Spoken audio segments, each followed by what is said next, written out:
Biologia, Módulo 1, Unidade 2, os seres humanos e a biosfera.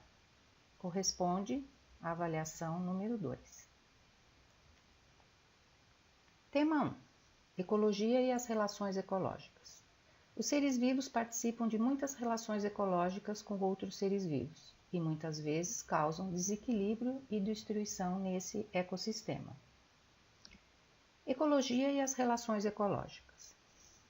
Ecologia. Ecos, casa, logia, estudo.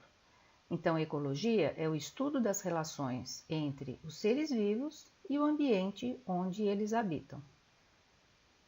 As relações entre esses seres vivos são chamadas de relações ecológicas. Em uma comunidade biológica, diversas populações convivem e interagem, estabelecendo essas relações ecológicas entre si. E essas relações, elas podem ser intraespecíficas ou interespecíficas. Intra é a mesma espécie se relacionando.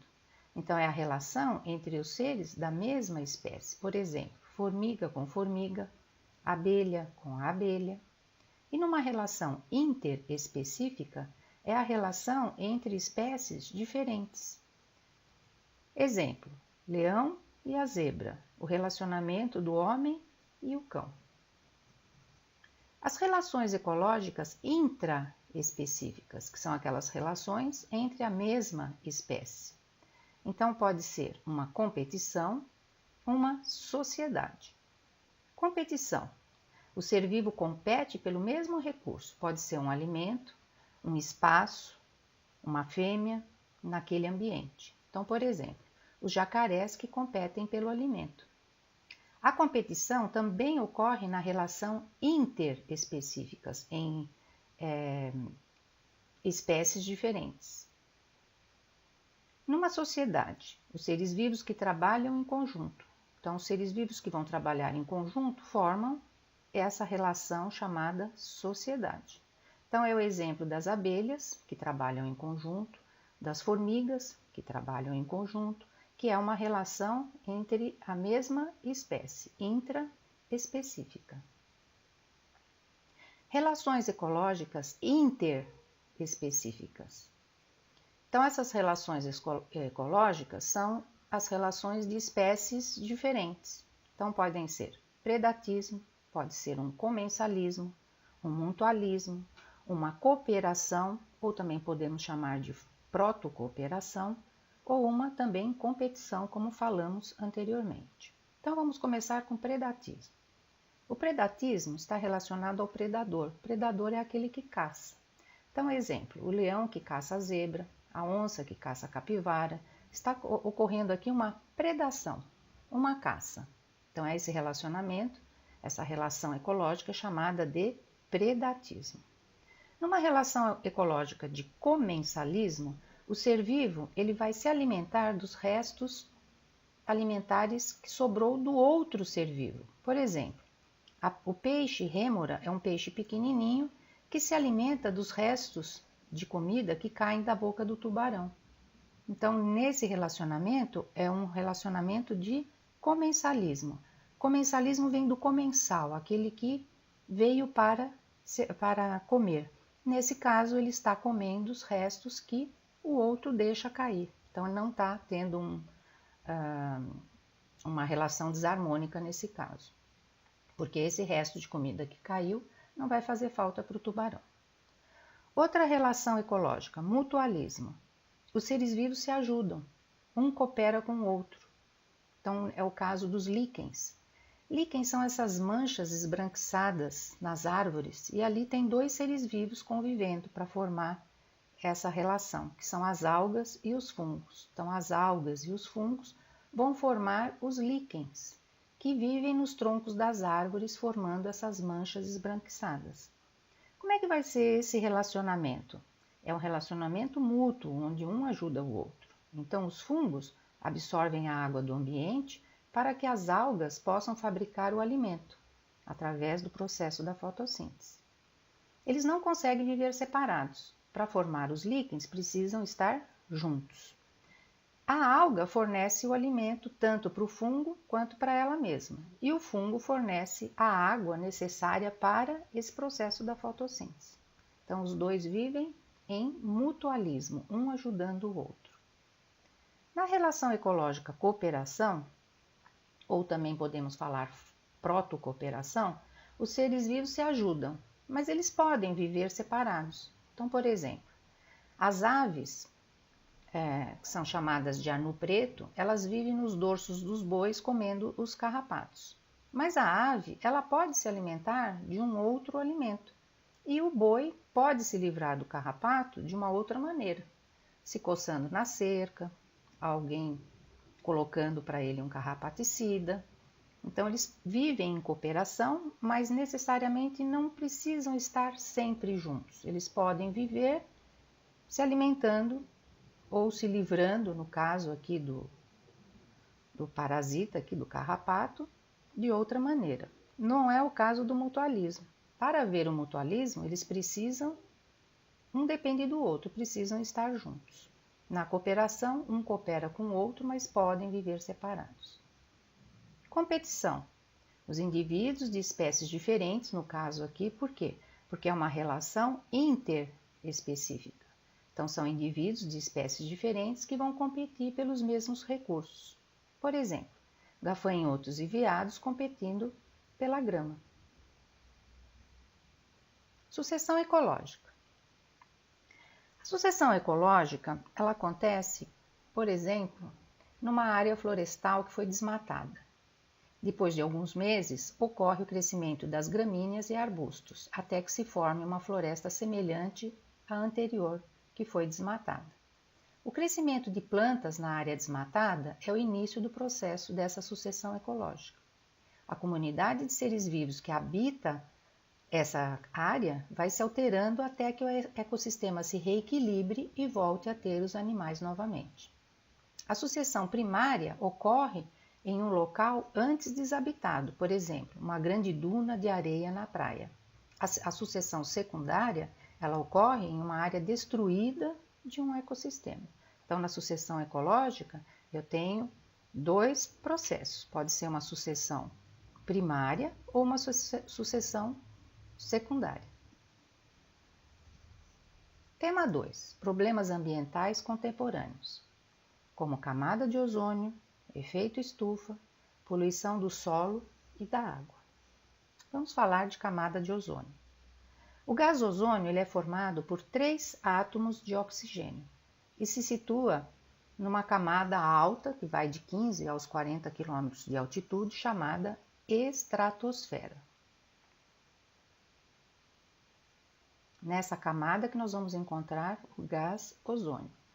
O gás oxigênio ele tem 2 átomos de oxigênio e serve para a respiração dos seres vivos. O gás ozônio tem um átomo a mais, então formam 3 átomos de oxigênio para formar esse gás ozônio. Esse gás ozônio, quando ele entra no nosso sistema respiratório, quando ele está aqui nas camadas mais baixas, ele causa irritação nesse aparelho, nesse sistema respiratório.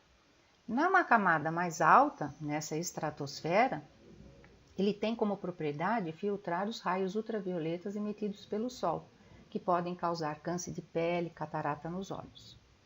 Clorofluorcarbonetos, que são os CFCs, hoje de uso proibido, eram usados em geladeira, aerosóis, aparelhos de ar-condicionado e liberavam muito cloro, o Cl, que pode reagir com o ozônio desmontando essa molécula. Quando o gás ozônio se forma junto à superfície terrestre, podem trazer problemas respiratórios, como eu já comentei anteriormente. Nesse caso aqui, quando essa molécula de ozônio ela é desmontada, ela deixa de ter essa propriedade de filtrar os raios ultravioletas do Sol. Por isso a importância de não se usar produtos que possam desmontar essa molécula. Efeito estufa. Efeito estufa é um fenômeno natural para a existência e para a manutenção da vida no planeta. Por quê? Porque impede a temperatura do planeta que ela fique inferior a menos 20 graus Celsius, solidificando a água. Os gases do efeito estufa têm a propriedade de absorver a energia de calor, a energia infravermelha. O gás carbônico, o gás metano e o óxido nitroso são gases que fazem com que esse efeito estufa ele aumente. O gás carbônico ele resulta da respiração dos seres vivos, da queima das substâncias, das erupções vulcânicas, dos pântanos. Então, tudo que resultar numa queima vai liberar gás carbônico. O gás metano ele é produzido na digestão dos animais ruminantes, como bois e vacas. Por que ultimamente tem tido muito gás metano? Porque temos tido muitos animais, né? Muita criação de bois e vacas para prover a alimentação das pessoas. Então, muitos bois, muitas vacas liberam muito gás metano, que juntamente com o gás carbônico aumentam esse efeito aqui, que é um efeito natural. Mas, em grande concentração, provoca o aquecimento global. Então, o aumento da concentração desses gases, que nós vimos aqui, que é o gás carbônico, o gás metânico, o óxido nitroso, o aumento exagerado desses gases provoca o aquecimento global. Consequência desse aquecimento global, dessa concentração exagerada desses gases, eleva a temperatura do planeta, provoca mudanças climáticas, intensificam as chuvas em algumas regiões e diminui em outras, que a gente tem visto isso nos noticiários. Provoca o derretimento do gelo e aumenta o nível dos oceanos. Isso tem acontecido até na costa brasileira. Poluição do solo e da água por nitratos. Adubos químicos e fezes humanas contêm nitrogênio. Os nitratos são a combinação do nitrogênio e oxigênio, que é solúvel em água. A adubação química com produtos de nitrogênio, se feita perto de córregos, rios, pode contaminar a água, ou mesmo infiltrar-se no solo até atingir as águas subterrâneas. Desenvolvimento sustentável. O desenvolvimento que satisfaz as necessidades do presente sem comprometer a capacidade das gerações futuras de suprir suas próprias necessidades. Então, o desenvolvimento sustentável é aquele desenvolvimento onde eu retiro o que eu preciso da natureza para o meu desenvolvimento, mas eu não prejudico, porque eu estou pensando nas gerações futuras, que eles também possam utilizar as mesmas necessidades que eu estou utilizando. Exemplo de ações de desenvolvimento sustentável, que eu vou deixar, vou utilizar e vou deixar para que as próximas gerações futuras possam utilizar para poder suprir suas necessidades sem prejudicar o meio ambiente. Então, por exemplo, coleta seletiva e a reciclagem do lixo. Então, a coleta seletiva, eu retiro da natureza, por exemplo, o alumínio para fazer a latinha, e eu, em vez de colocar essa latinha num aterro sanitário, eu levo para uma coleta seletiva para que se possa utilizar aquele alumínio para se fazer uma outra latinha. Então, essa reciclagem ela é importante porque ela evita que eu fique retirando da natureza a matéria-prima para que eu possa ter o desenvolvimento daquilo que eu preciso. Produção de energia renovável, como por exemplo a energia solar, a energia eólica, que é a energia do vento.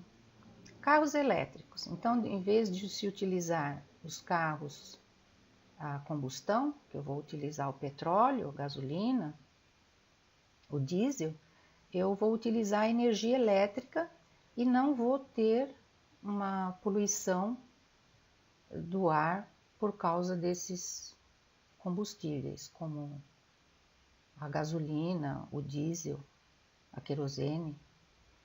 Então, eu estou pensando aqui em que o ar ele seja saudável, não esteja poluído, para que as próximas, eu estou utilizando aquele veículo, não estou poluindo o ar, então eu estou tendo um desenvolvimento e eu estou pensando nas gerações futuras que vão ter um ar saudável para poder viver. Águas de reuso. Ultimamente, nós temos tido muitos problemas com a falta de água, porque nós temos muito mais pessoas precisando de água. Então, eu preciso pensar em utilizar a água de um modo consciente, de um modo sustentável. Então, eu posso reutilizar aquela água e não simplesmente despejá-la. Reflorestamento. Então, eu preciso da madeira e eu preciso pensar que, ao retirar aquela madeira, eu preciso replantar aquele local para que as gerações futuras possam retirar a madeira também.